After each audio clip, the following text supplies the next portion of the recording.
How often do you feel alone? Like there is no one to talk to, even when surrounded by dozens or even hundreds of others? There's a good chance you know someone who suffers from general anxiety disorder, which is characterized by 6 months or more of chronic, exaggerated worry and tension that is unfounded or much more severe than the normal anxiety that people experience. Better yet, what is it like for the average high school student who experiences general anxiety disorder? My name is Miranda Anna YAMBAO. Yes, I have been diagnosed with major depressive disorder, general anxiety, and PTSD. My mom is a very strong person. She's went through a lot. Um, Sometimes we don't have like the best relationship, which I feel is normal. But she is very, very beautiful and sweet, and she's a great parent. It's a challenge. It's a challenge. When she was diagnosed with PTSD and depression and anxiety disorder, it was hard for me to understand. Hard for me to, as a parent, you want to just fix it. You know, you want to help, and many days I feel helpless. I love my dad too. I love them both with all my heart. Me and my dad never really got close because he has so many children. And I'm the second oldest. So we have a good relationship, but I guess we're not open with each other. We don't really communicate as much as I feel like we should. It is really aggravating and frustrating because me talking myself into doing something as honestly as simple as going to school, it pertains to a lot of the activities I do. No one would have ever thought that Miranda would suffer from something like this. I sit beside her every day in class, and I had no idea.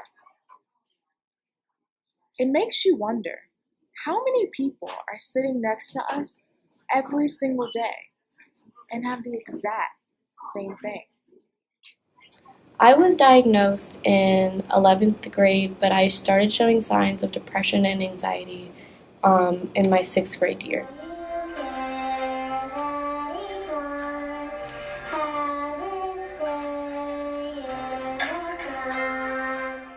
It affects me profoundly because I used to be very social, and I still am, but I mean, like, going out with friends a lot, but now I'm like, my anxiety scares me out of doing everything. It's like, okay, well, what if, this happens? And then I'm like, oh yeah. And so then I'm like, I should stay home and She doesn't want to get up for school. She's not the same person that she was. You know, I still see my little girl who's social and, you know, wants to go everywhere and see everybody, and now it's hard to get her out of bed some days, and I don't understand what happened or how to help it.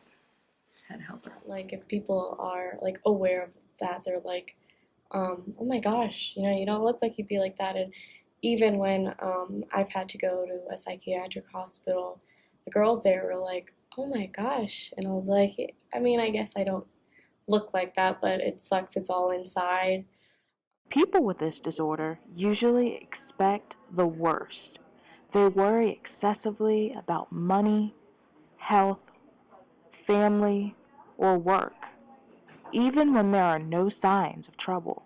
Many students could be diagnosed or may be diagnosed with depression and anxiety, or maybe not even just that, just a mental disorder in general, because for some reason getting help is shamed upon. And I remember I had a friend who I was trying to be open with, and I said I have depression, and he was like, oh, my family doesn't believe in depression. Some things have to do with religion, and just how you're, you know, raised. People don't really believe in mental illness.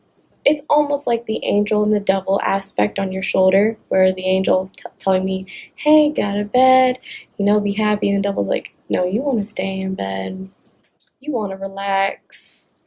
So I usually listen to this guy, but I've been trying to take it as like an inner goddess kind of thing, so that she is my voice, she is my actions, and the more I don't listen to her, the more I become quiet, the more I become weak. So I have to ask you, what's next?